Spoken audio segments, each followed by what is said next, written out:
Okay, so enough of that. Hey, hello, and welcome to the Fisher Protocol, the show where saying the Who is the greatest rock band of, or greatest band of all time is not subjective, but everything else is. Please take a quick second to like, subscribe, and share with your Who-minded friends. The Who is a passion of ours, and no money is made from these videos, so liking and subscribing lets us know that we are not alone in Who land. Constructive feedback is always welcome, either in the comments below or at the new fisherprotocol@gmail.com. And I spout Who-related content on Twitter and Instagram at Fisher Protocol. I am Ethan. I am joined today by my best Who friend, Tom. We do not claim to be experts, just two guys who like to talk about the greatest rock and roll band of all time, The Who. Hey, Tom. What's going on there, Ethan? Oh, you know, Who stuff. Yeah. Personally want to apologize for pushing this back so much. Thought I was getting my teeth out, but then the snow came, and so we rescheduled again. So back at the exact same time we originally scheduled for. Good to go. But thanks for dealing with that. What are we talking about today? We're talking about, before we get into the album, we do read all the feedback from the videos. We really like all the feedback from the videos. We got a really good one from Andrew in the comments, and I'll read it to you guys right now. I've watched a couple of these shows now, and I get the impression that these guys really, really love The Who, but they don't really like The Who. Like, this song is great, but I always skip it. This is a great album, but half the songs are just meh. These guys put out 2 long-form rock operas. I hate the songs that sound like show tunes. Lulz.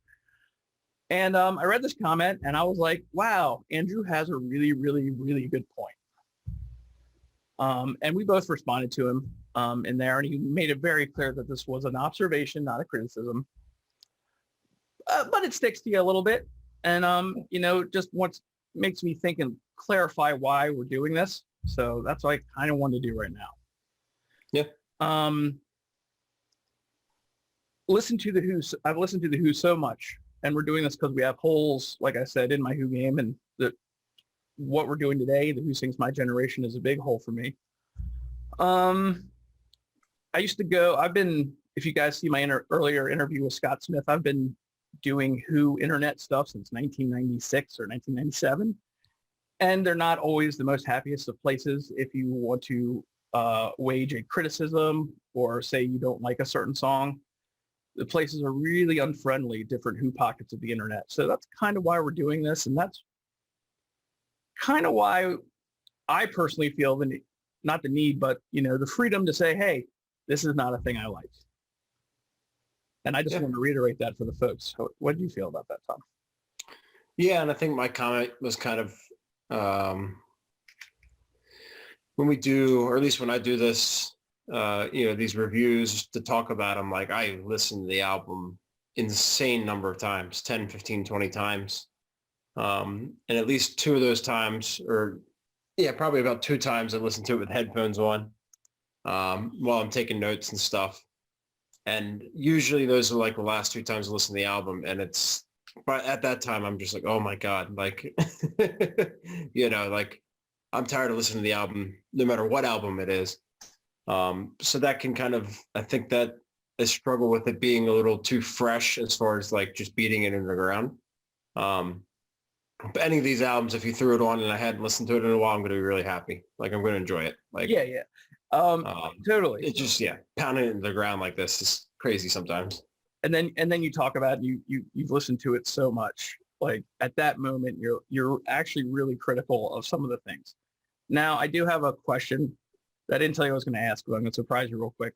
Since we have been doing this, does anything stick out now? And you can tell me later if you want, that you feel like you had judged too quickly and has now become something you would put on your playlist going out more, that something that you maybe didn't listen to before we started doing the show? I think both, like, It's Hard and Face Dances were albums that I had never really put the time into.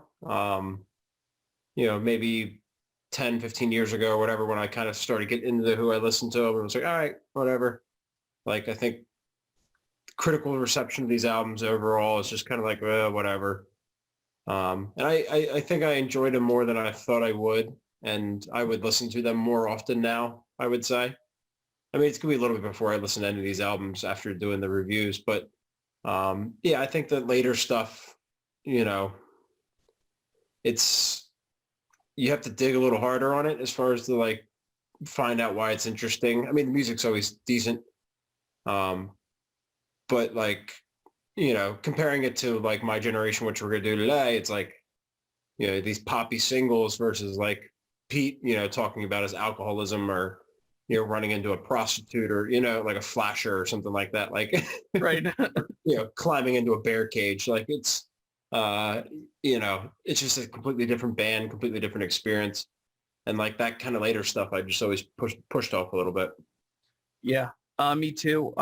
There are more, because my brain is so addled that the only one that pops to the top of my head is like One at a Time, that John Entwistle song. Mm-hmm. But yeah, I mean, I'm definitely gaining more things that I like about The Who doing this. It's also reaffirming some things I knew I didn't like. So, I mean, for me, like I'd love The Who if I'd only ever heard Quadrophenia, the album. Sure. You know what I mean? Like, or, like I would hold them in very high regards if that was their only piece of work. Yeah.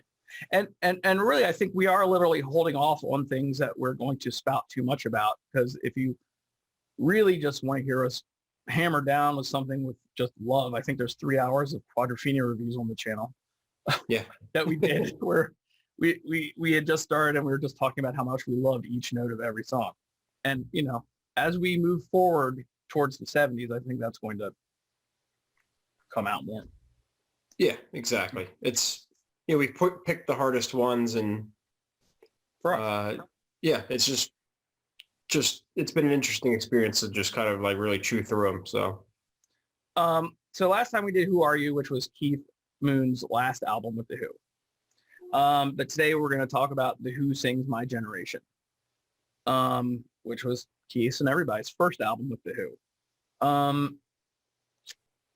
And we're doing The Who Sings My Generation. We're not doing My Generation, right? Because one was released in England, one was released in America, like a year later, 6 months later, something like that.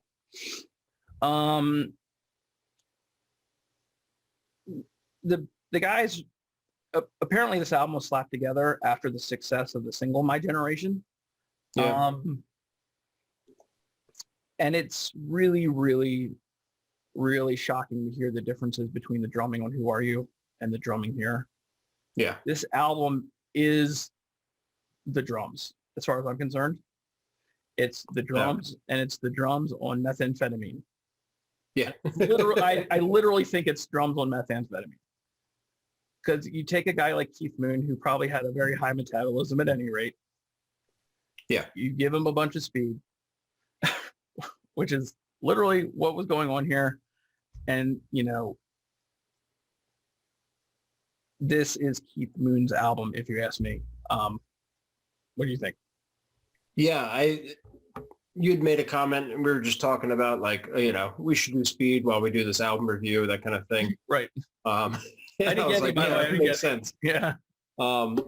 The other, I listened to it again after you had said that.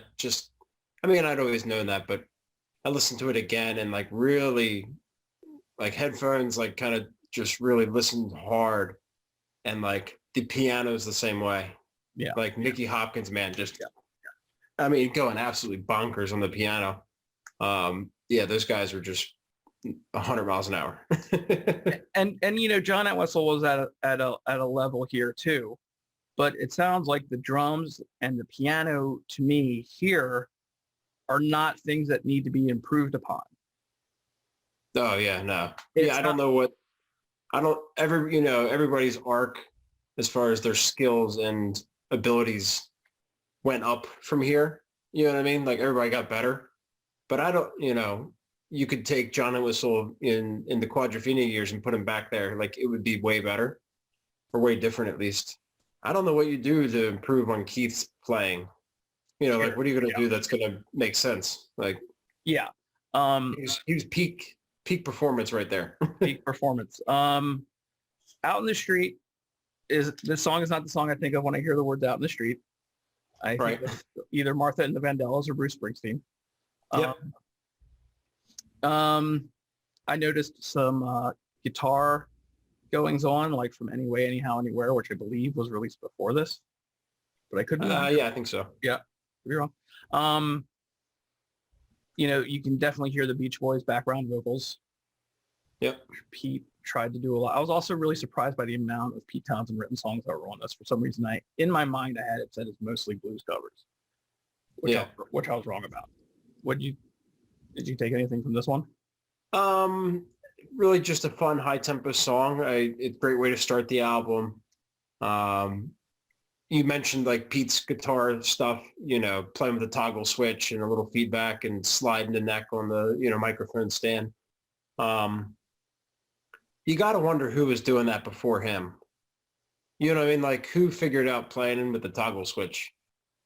Somebody did, but was it Pete or did he see it from somebody else? Like, I don't know, but I know that literally the big thing, before this, their big first, one of their first was I Can't Explain. And of course that was kind of a Kinks ripoff.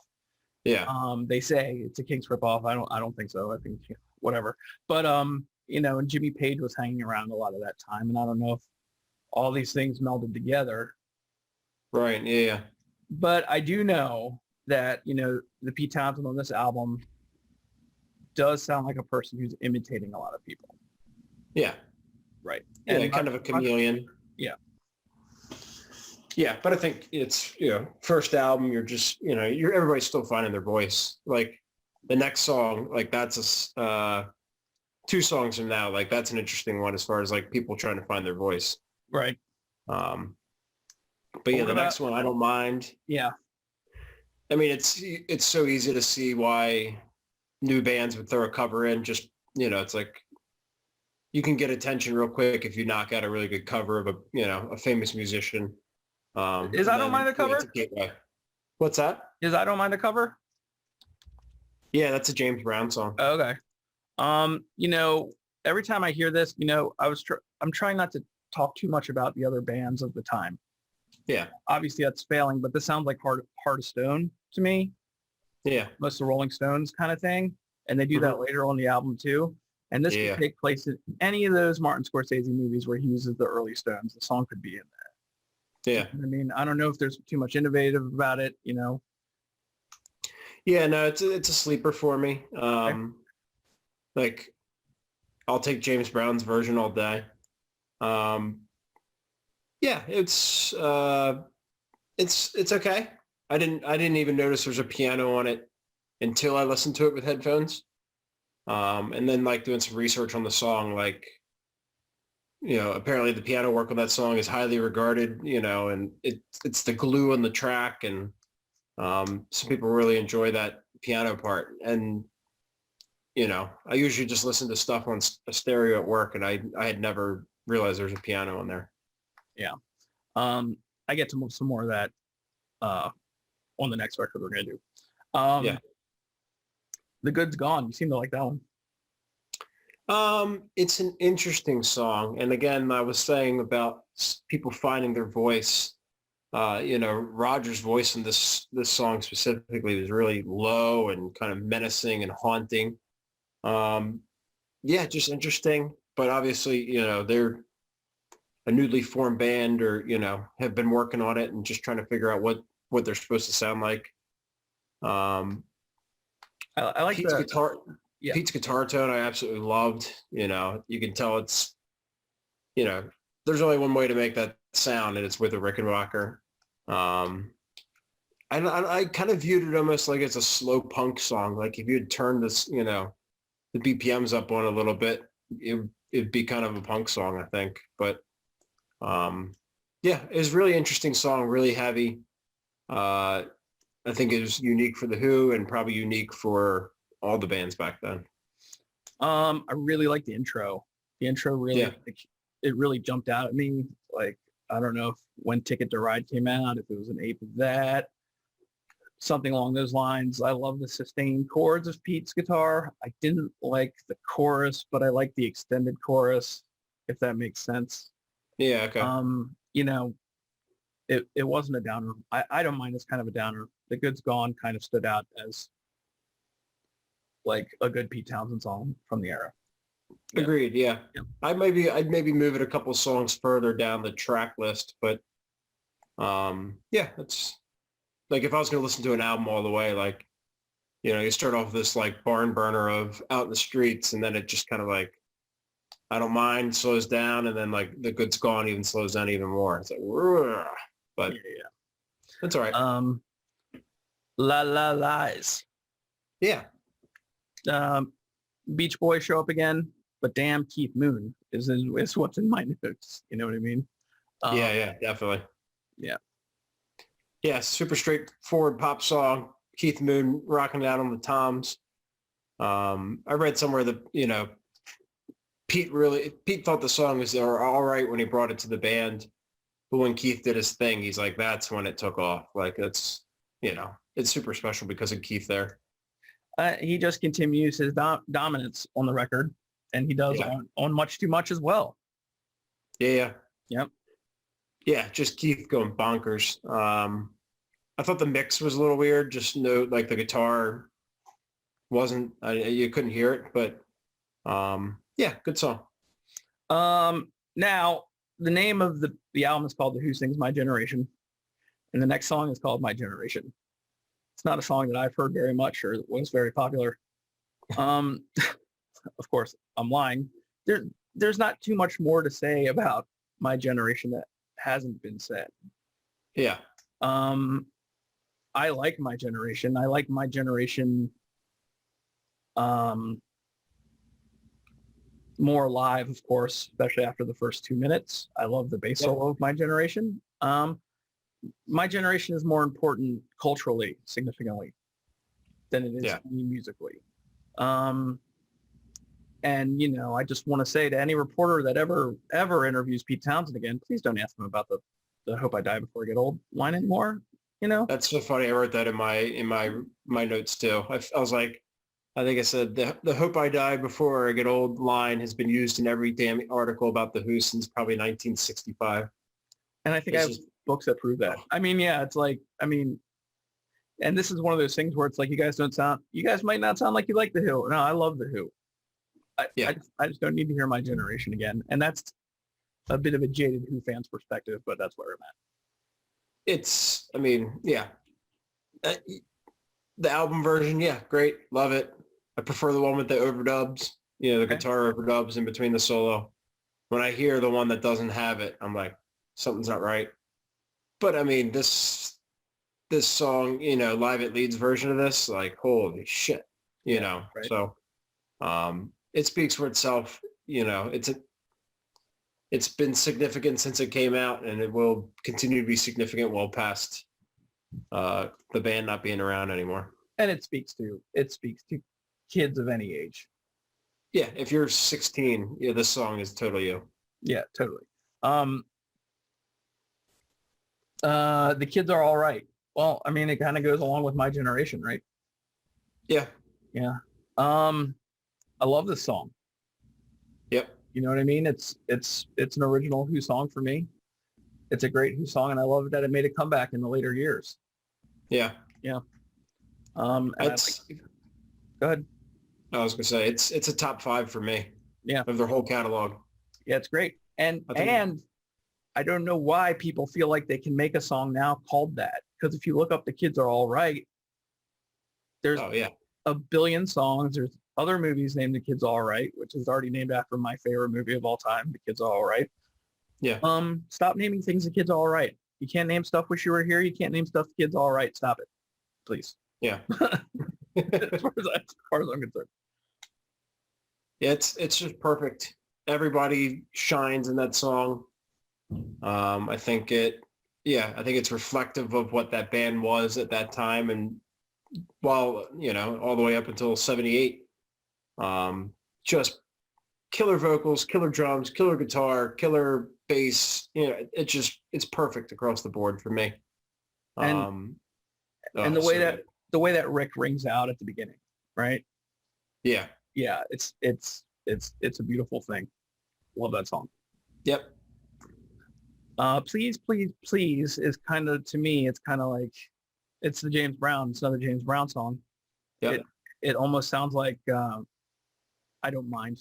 So that makes sense. Yeah. Yeah. Yeah. It's just it's another cover. You take it at face value. It's okay. I like Roger's vocals. but It's a real I mean, growl. he's putting some emotion into it. Yeah. The little guitar solo is nice. Well, you can tell he really wants to be James Brown. Oh yeah, no doubt. Yeah.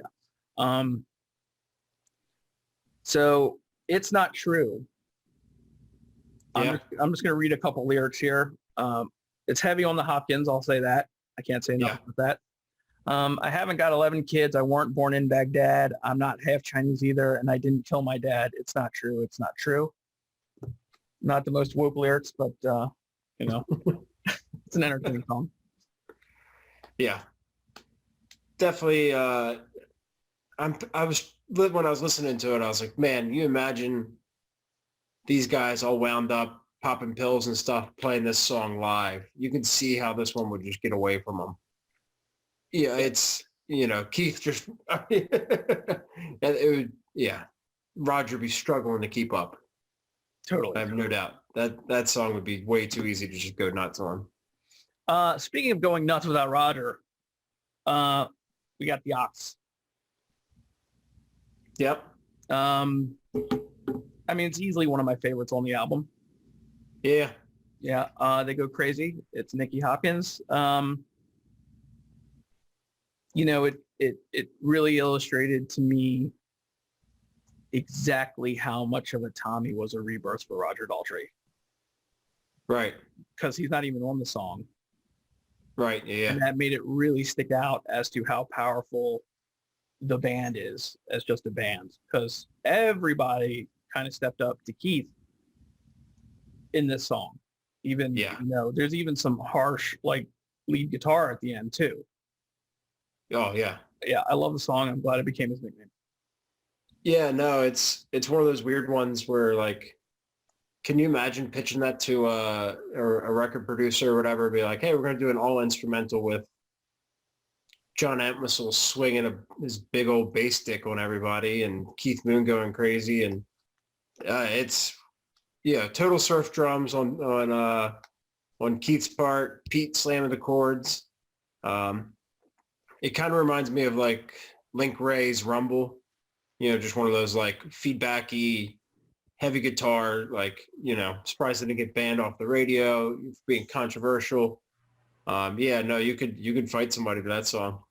And it's also interesting. I am not so familiar with all their contemporaries at the time. I don't know if the other bands had a song like this on their record, but I hadn't heard about it.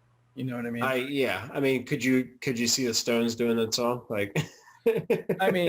Charlie Watts is good, but he's no Keith Moon.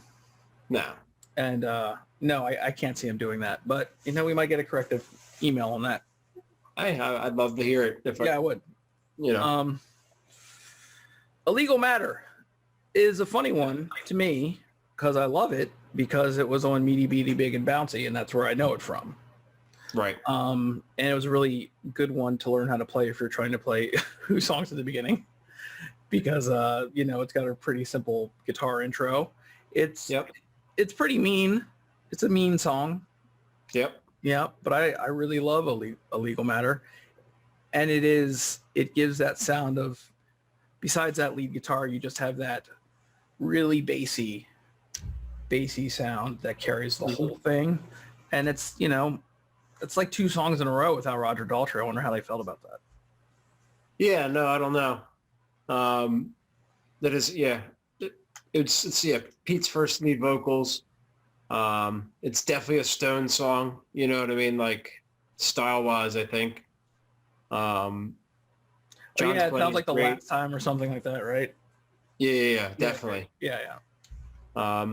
Again, Nicky Hopkins just going nuts on the piano. He's just doing these little twinkle things. My fingers would fall off. So, it's a good song. I remember hearing this for the first time, probably on some compilation, and just being like, oh, okay. Just all their early stuff was kind of all over the place as far as just weird, interesting songs. I did pick out one quote from one guy. Stuart Mason said of the song, proves conclusively that Pete Townshend was working on a different plane than just about every other songwriter in London in 1965. I'm not sure what other songs he was referring to, but I love that quote, and I agree. Yeah, everybody else is singing about girls and this and that and just poppy things. And not that the Who weren't, but yeah, a song like this is, yeah, next level as far as just topic, Right. you know.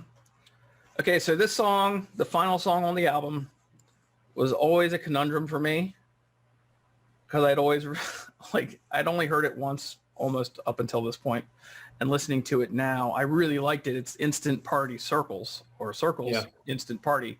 And I listened to it and I knew that was the name of it. And in my mind, I was like, why is this called Instant Party? Is this a sick joke? They don't say Instant Party. It doesn't sound like a party. Mm-mm. They just mislabeled it. Yeah, I like this song a lot. Yeah, it's a good one. And it was written around the trumpet for John to do. Right. It sounds like it. I think it's really cool. I really Yeah, again, it's just